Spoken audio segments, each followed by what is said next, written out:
This week, what is a HECM debt consolidation? For that answer, stay tuned after this short message.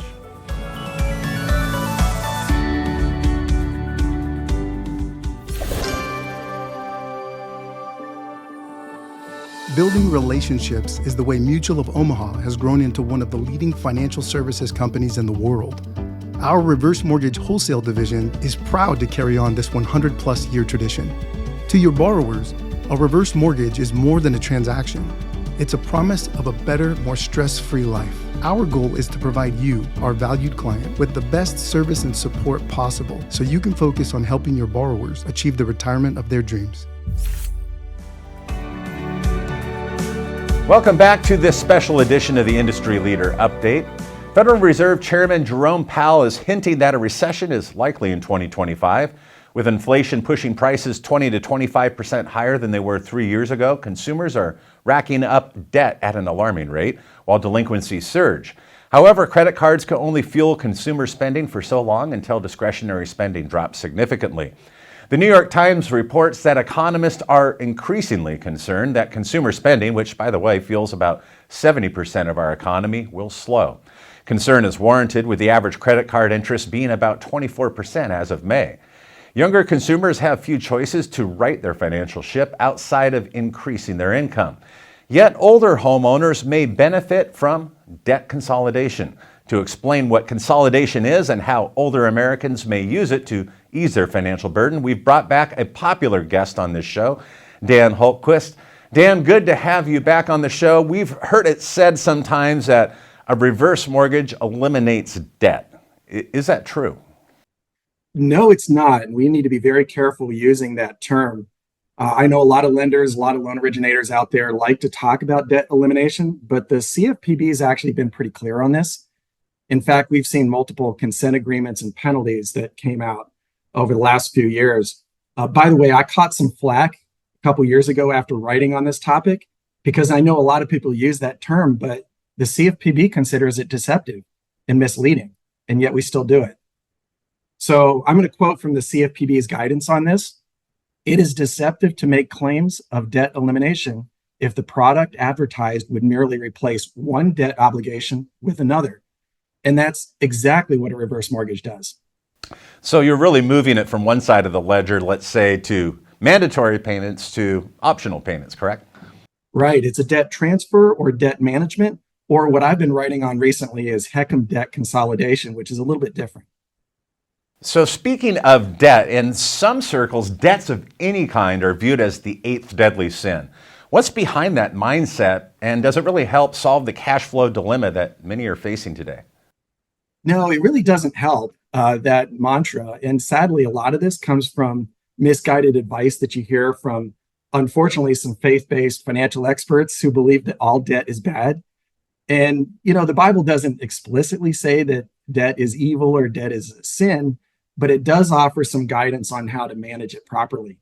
Proverbs does tell us that the borrower is servant to the lender if it's not managed properly. But if debt is evil, then why do a lot of these financial pundits have financial agreements with mortgage lenders?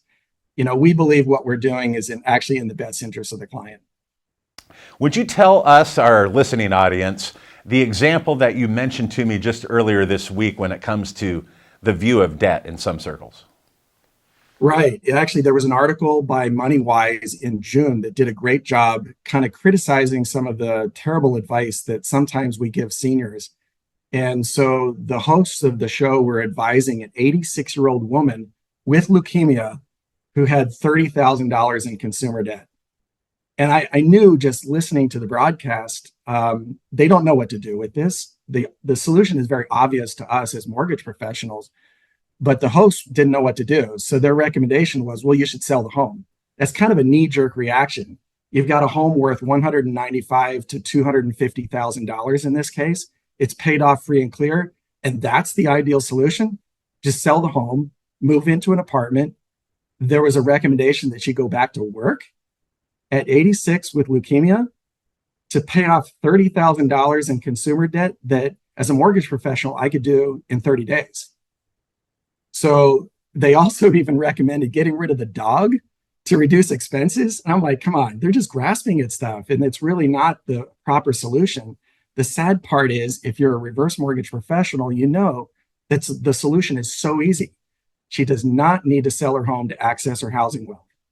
And I just made some quick calculations, and we could pay off her existing consumer debt and give her 6 figures left over in a line of credit for future expenses if needed. She doesn't need to worry anymore. So we need to make sure that all financial advisors and pundits like this one know that there is an easier solution and a very appropriate solution for our seniors.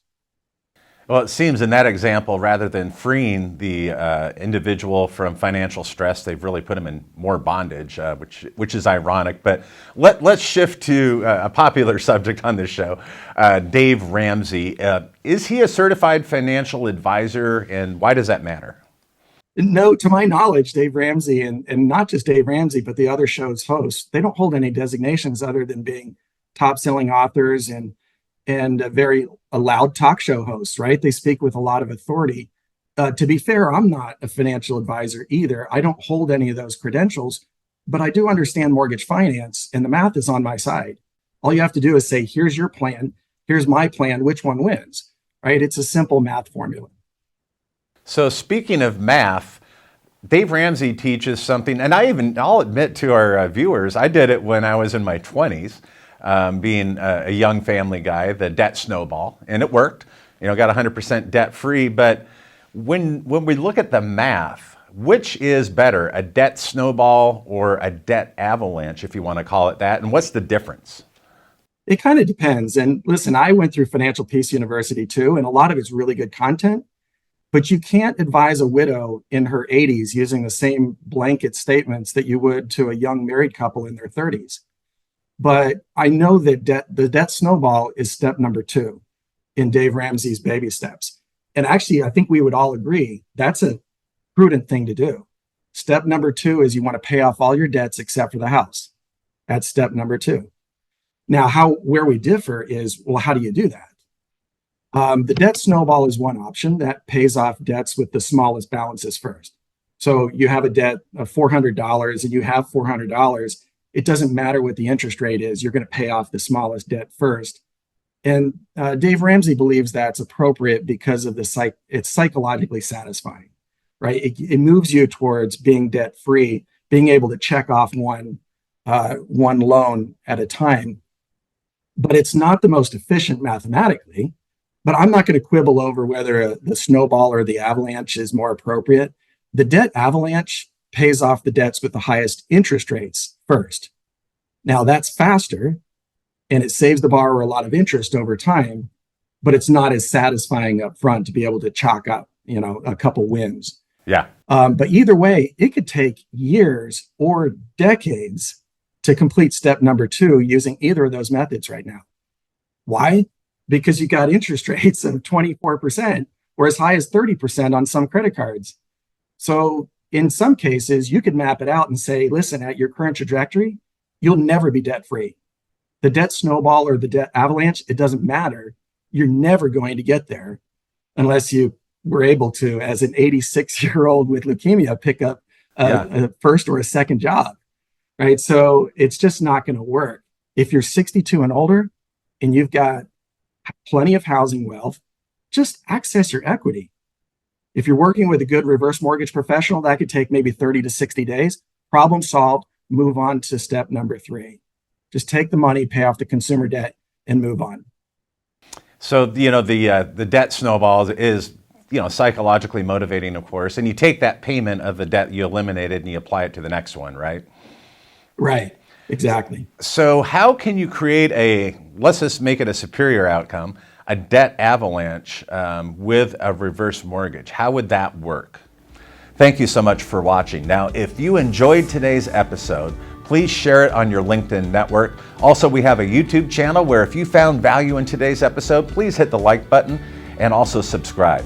We do bring you the most recent reverse mortgage related news for the mortgage professional each week. That's HECM World Weekly. We have an audio and a video podcast available, which you can find here at HECM World, and you can listen on Apple Music, Spotify, and Podbean. Thank you so much for joining us, and be sure to return next week for more reverse mortgage news, commentary, and analysis you'll only find right here at HECM World. Have a great week.